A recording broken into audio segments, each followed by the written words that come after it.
So this is an introduction to global markets. It features on Unit 1, but it also runs as a theme throughout all of the units as well. So you do a little bit more work on it as you go along. This is just very much an introduction at the moment. So explain the benefits of providing and producing goods and services globally is the specification objective.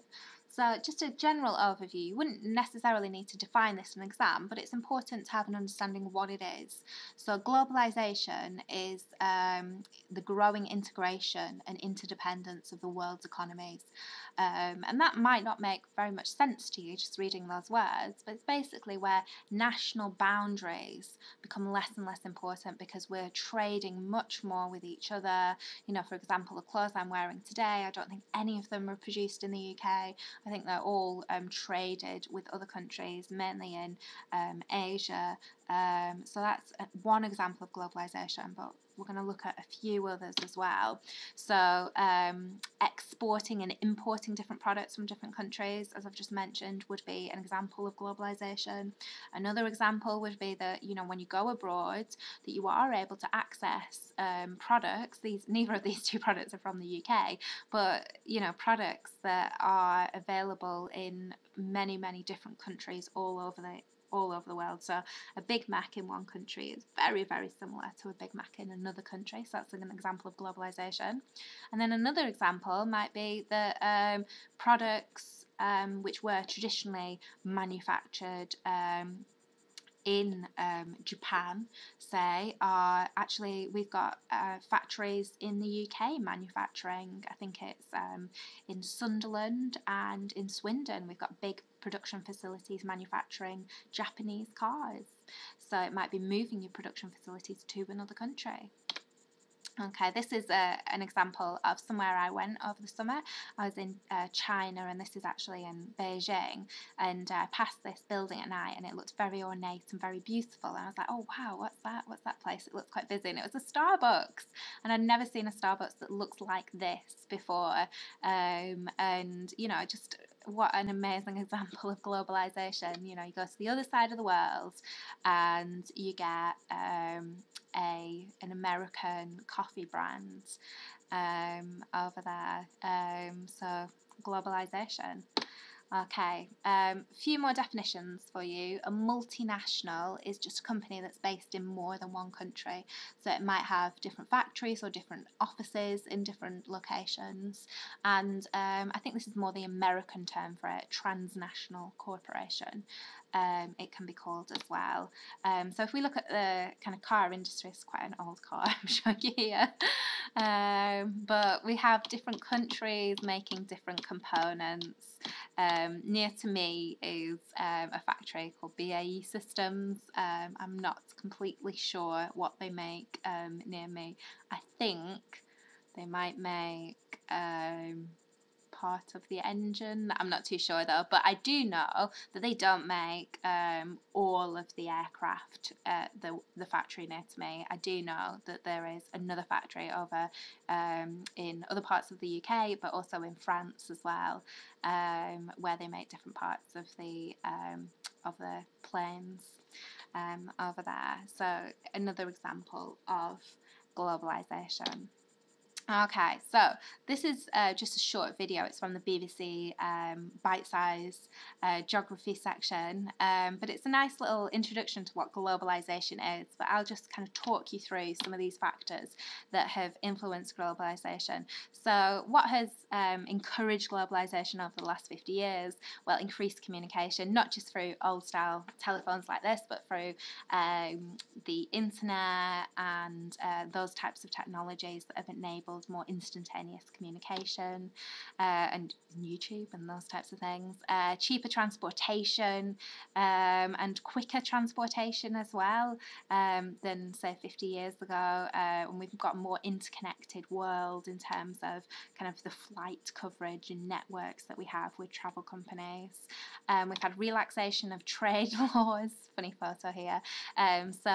Trade laws would be things that impose quotas and tariffs on imports or exports, and you don't need to have very sophisticated knowledge of those. You just need to know that those types of things restrict trade. So we've got lots of governments that believe in free trade, so getting rid of those restrictions. There isn't actually a country in the world that has purely free trade, but getting closer towards there. And we also have the growth of the multinational companies based in more than one country. And here we have, I'm not too sure where this McDonald's is, but I'm assuming it's not in America. It's an example of McDonald's elsewhere as well. So companies, businesses having different parts of their business in different countries. Okay, so why would we have globalisation? Why do we have these multinationals? What's the attraction? Okay, so this is benefits for business really. So they can access cheaper materials. Maybe I've got no photos here, sorry. So it could be cheaper raw materials, but also usually labour. So labour costs might be cheaper in foreign countries. Usually it's the more economically developed countries, businesses seeking to open up maybe factories in less economically developed countries just because they have lower wage rates, average wage rates. So we've got cheaper labour costs as well. You might want to start exporting your product because that will enable you to access a larger market of people. So the more people you've got in your market, the more chance you have of selling your products, more chance of making revenue and making profit therefore. So you might just want to access a larger market. And lastly, economies of scale. So that would reduce your average costs. Now, economies of scale are quite complicated, but there is a whole presentation on that on the YouTube channel. So advantages of the global economy to less economically developed countries. They might provide jobs. This is just from the video. They might provide jobs and skills for local people. There might be money flowing into the country. You know, say if Nike or Adidas want to open up a factory in a foreign country, they will need to build the factory or invest or move some of the machinery across, and that would mean money flowing into that country. There might be transfer of ideas or experiences and lifestyles, and you know, I think if we look around our British high streets and we look at all the kind of different brands and companies and products that we can access now, even if we just go into a supermarket and all the wonderful different products that we can get from different countries, you know, it's I would say that's a benefit.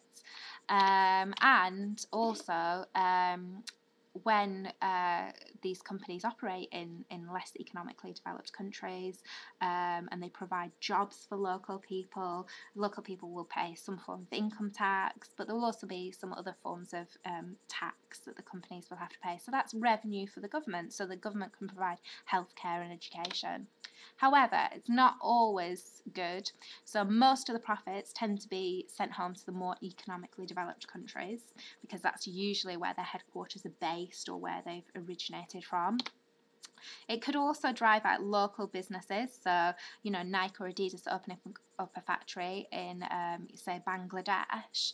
You say, well, you know, will that drive out business for local? Will that make it harder for the local factories to employ people because maybe Nike and Adidas are paying a better wage? Or, you know, will, you know, McDonald's or Starbucks opening up in, say, Beijing drive out local fast food companies there because they don't have the brand awareness or the marketing budgets?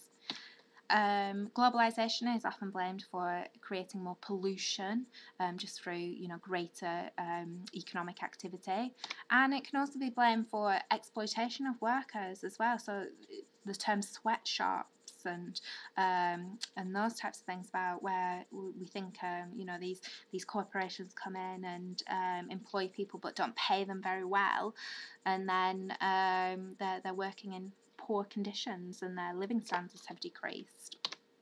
So one thing to think about is, are there any disadvantages for multinationals? Are there any disadvantages for the businesses? And you might think of diseconomies of scale at this point, so communication and coordination and motivation. But we'll go into those in more detail when we look at economies of scale in that presentation. So the benefits of providing and producing goods and services globally. If I just skip ahead to a past paper question, this is when a nice question that was asked a few years ago. 2 advantages to British businesses of operating in a global economy. So my two that I'd go with, you have access to a wider potential market. So if you're exporting your products to other countries, there's more customers in those countries than just in the UK, and therefore you've got more chance of selling the products, more chance of making revenue, more chance of making therefore profits. My second point, I would relate it more to costs. So you may be able to access cheaper resources or cheaper labour costs and make your products for a cheaper price, and that would mean that either you're able to sell it for the same price and gain a better profit margin, or you can even reduce your prices, possibly sell a few more because you've got a lower price.